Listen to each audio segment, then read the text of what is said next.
Welcome back to Chris TV 000. I have a very sad story I'm going to share with you guys today.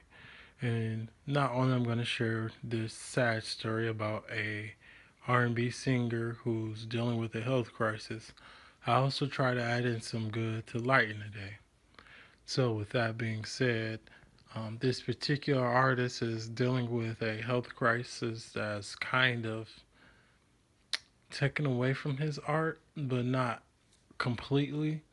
Um, I'm just going to go into this news report where I got the content and this information from. And as always, you guys stay safe, be blessed, and always do a good deed.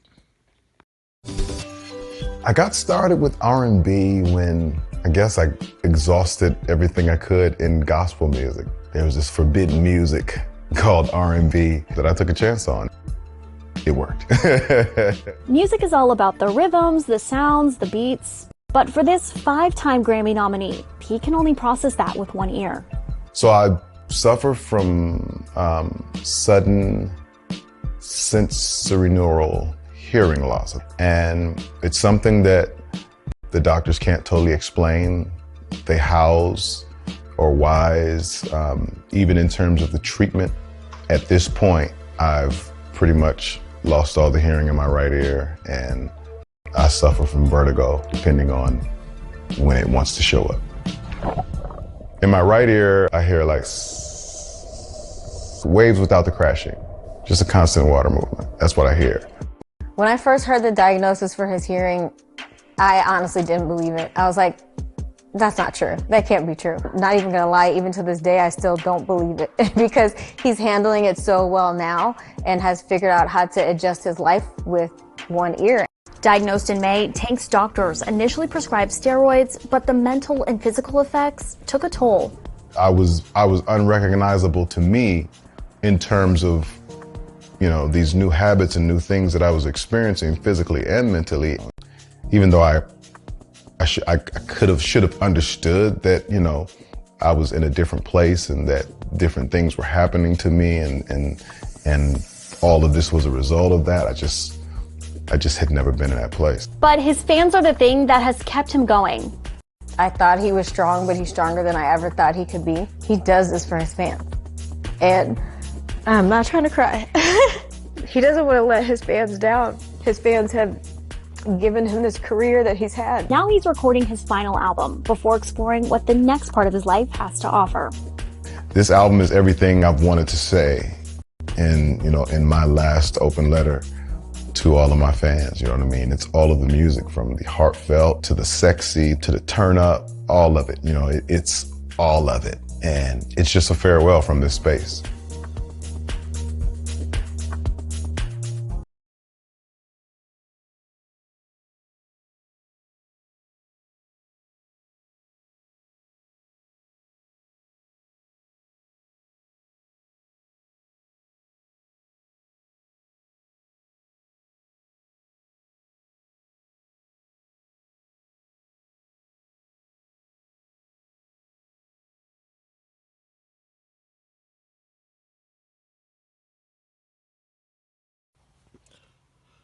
Also, in today's news, the UK is thinking about issuing e-cigarettes, also known as vape, to people who's trying to quit smoking.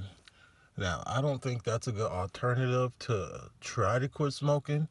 Me, myself, I used to be a smoker. It's more of a mental thing, if anything. But once you get it down packed and you quit the cravings and can just like get over the flavor and, the feel of it in your lungs, then you can quit smoking. I mean, it really wasn't hard for me to quit, but I quit.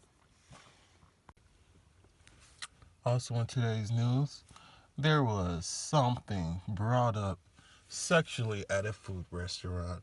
And yes, I did say that correct. Sexually at a food restaurant.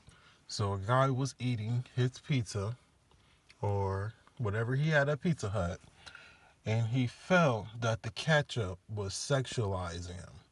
So, with the wording that it says on there, squeeze, shake, etc., etc., I can see in a way if you're thinking that way how it could be sexualizing you, but at the same time, it's ketchup, man. Come on. I was excited when I walked in. I was like, finally, the day has come. I was waiting for it. Blanca is 13 and lives in Guaynabo, Puerto Rico, where she got vaccinated back in May. I was so excited that I was gonna get more opportunities. Back in July, the U.S. territory issued a vax mandate that all eligible students get at least one dose before returning to school from summer break. And get this, Puerto Rico is actually the most vaccinated place in America. More than 73% of the island's population is fully vaxxed. And the U.S. territory has not seen any uptick in cases since last December. Experts say the pandemic was never politicized in Puerto Rico. Citizens went along with curfews, masking, and other strict COVID measures. And after several tough years on the island, the community came together to battle COVID. People didn't want their fragile healthcare system to get overwhelmed and then collapse. I wasn't nervous because I knew that it was gonna be good for my health and that it was just gonna protect me. Today, at least 91% of kids aged 12 to 17 on the island have gotten at least one dose of the COVID vaccine. In comparison, the majority of eligible children in the U.S. are still unvaccinated. Since everybody has to have a vaccine, we're obviously taking all care of ourselves. But at the same time, we are more relaxed about the situation, and it's definitely helped a lot here in Puerto Rico. And now, the island is just starting to give shots to 5 to 11-year-olds, which includes Blanca's younger sister, Cecilia. I'm excited but nervous at the same time because I'm scared of shots. For Blanca and Cecilia, widespread vaccination in Puerto Rico means their family can look forward to returning to a normal life. Puerto Ricans are always down to party, and I think we're just really, really excited to get back to all our traditions.